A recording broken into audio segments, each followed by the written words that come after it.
Welcome to my channel, The Good Books Tales. In today's video, we dive into one of the most powerful and inspiring stories ever told. A story of betrayal, dreams, heartbreak, and unshakable hope. This is the journey of Joseph in Egypt, Dreams Come True. Imagine being just 17, full of dreams and purpose, but waking up one morning to find your entire world flipped upside down, sold into slavery by your own brothers. Sounds impossible, right? But that's exactly where Joseph's story begins. Now picture this. A young boy standing in a dusty field, eyes wide with wonder, telling his older brothers about dreams where the stars and the sun bowed down to him. To Joseph, they were more than just dreams. They were glimpses of destiny.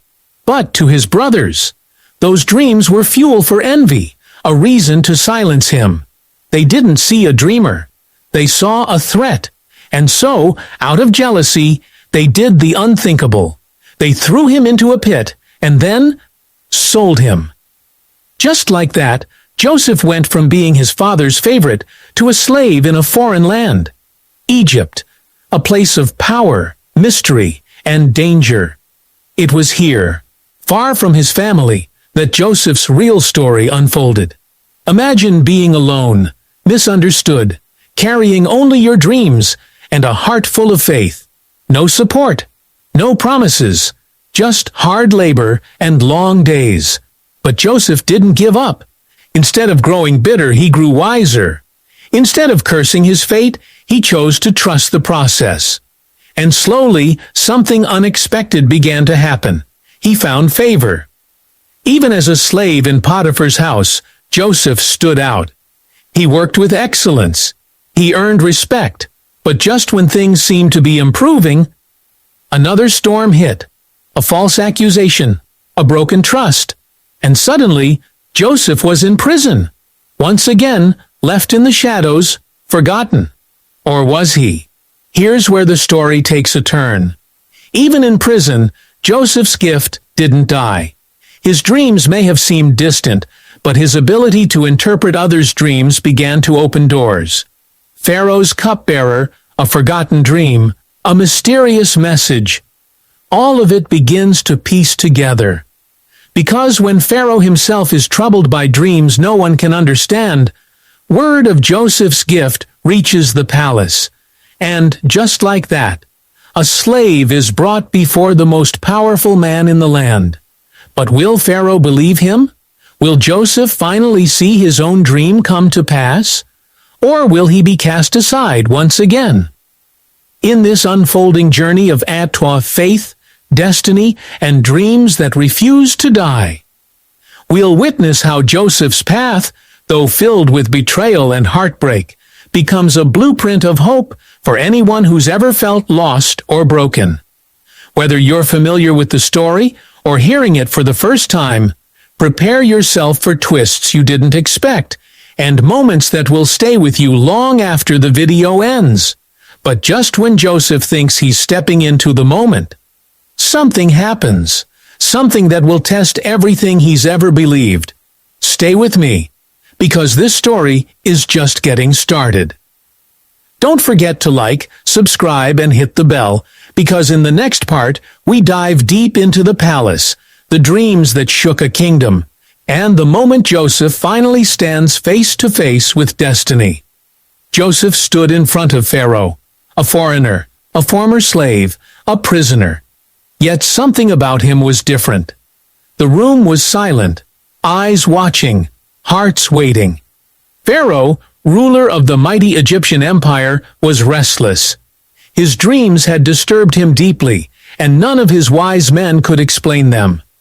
That's when the cupbearer remembered Joseph, the young man in prison who had once interpreted his dream with stunning accuracy. Now Joseph was pulled from the darkness of his cell into the dazzling light of the palace. But what would happen next? Behind Joseph's calm face was a storm of emotions. He hadn't asked for this. He hadn't begged to be in front of a king. Yet here he was, standing where no one ever expected him to stand. He could still feel the sting of betrayal from his brothers. The cold of the prison walls hadn't left his bones. He was still a stranger in a strange land. But through all of it, he hadn't let go of his faith. He believed his dreams meant something. He believed they came from God. And now, maybe, just maybe, this moment was connected to the vision he once had as a boy. Pharaoh leaned forward, describing the strange images that haunted his sleep. 7 fat cows eaten by 7 skinny ones, healthy stalks of grain swallowed up by withered ones. No one could explain it, but Joseph listened quietly. He didn't panic. He didn't take the credit. He simply said, "I can't do this, but God will give Pharaoh the answer he needs." It was a bold statement, especially in a palace full of idols and power. But it wasn't arrogance, it was trust. As Joseph began to speak, the room seemed to freeze. The interpretation he gave wasn't just clever, it was prophetic. 7 years of abundance, followed by 7 years of devastating famine. But Joseph didn't stop there. He offered a solution: store food during the good years, prepare Egypt for what was coming. It was practical, it was wise, and it came from a man no one had seen coming. But here's the twist. Just as Pharaoh begins to see Joseph in a new light, the shadows of Joseph's past aren't finished with him. The famine that's on the horizon? It's not just Egypt that will be affected. Far away in Canaan, his brothers, the same ones who sold him, are living unaware of what's coming. And soon, fate will pull them back into Joseph's story. The question now is, what will Joseph do when his past finally collides with his present? Will he forgive? Or will old wounds rise again? Don't go anywhere. The next part will take this story to places you won't expect. Pharaoh was stunned. In a single moment, Joseph went from prisoner to prime minister, second only to the king himself. He was given authority over the entire land of Egypt, robes of fine linen, a royal ring, and a new name. But while the crown may have changed his position, it couldn't erase the pain he still carried deep inside. The memories of being thrown into a pit, the fear in his eyes as he was dragged away from his father, the feeling of being completely forgotten.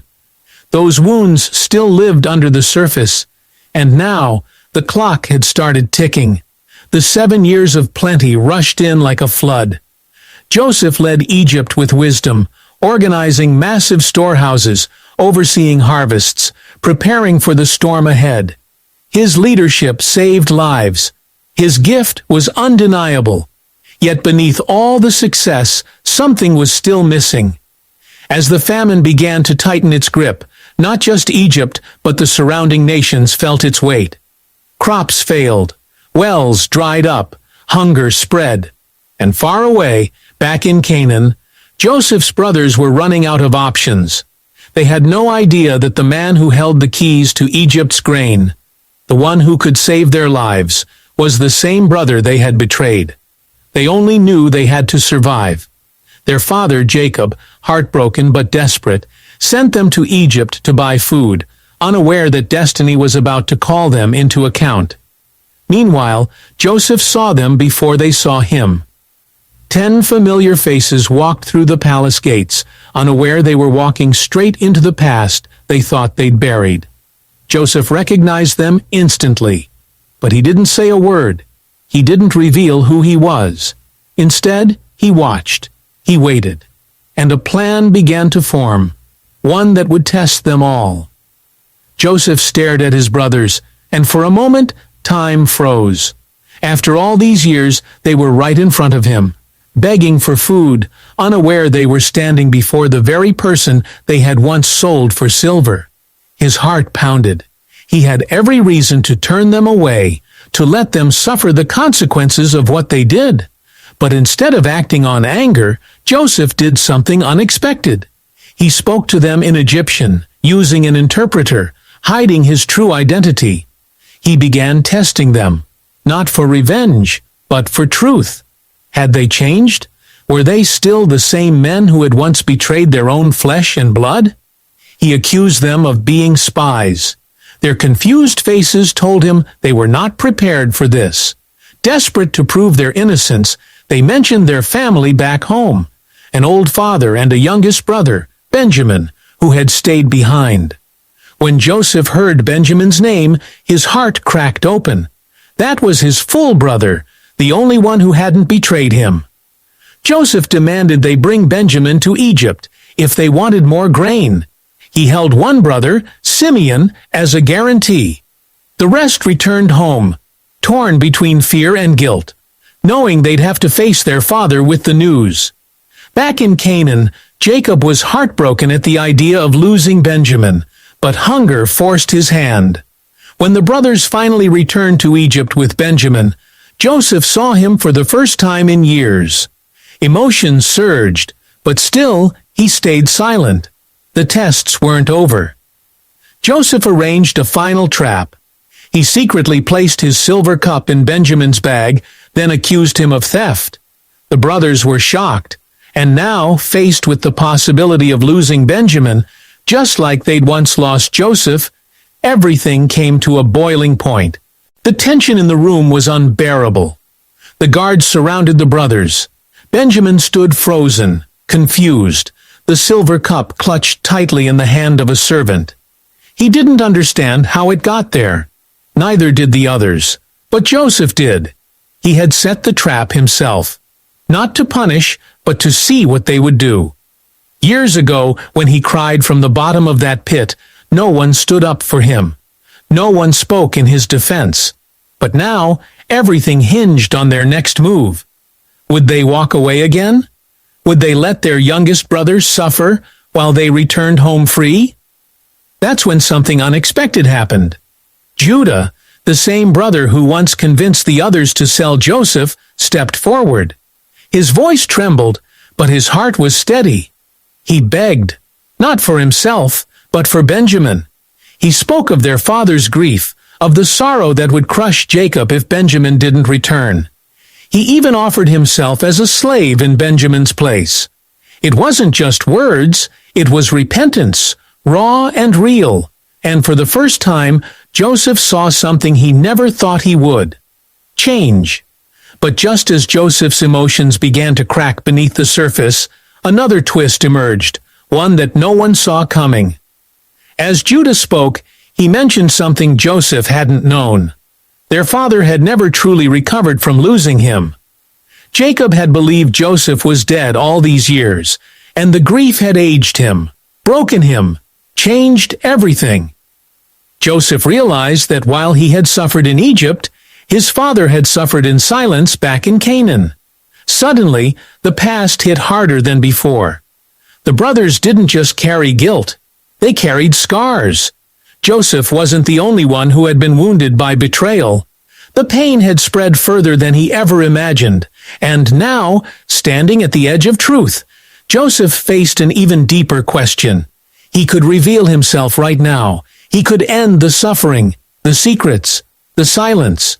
But was it the right moment? Was their repentance enough? Could trust be rebuilt after everything that had happened? His heart pounded louder than ever.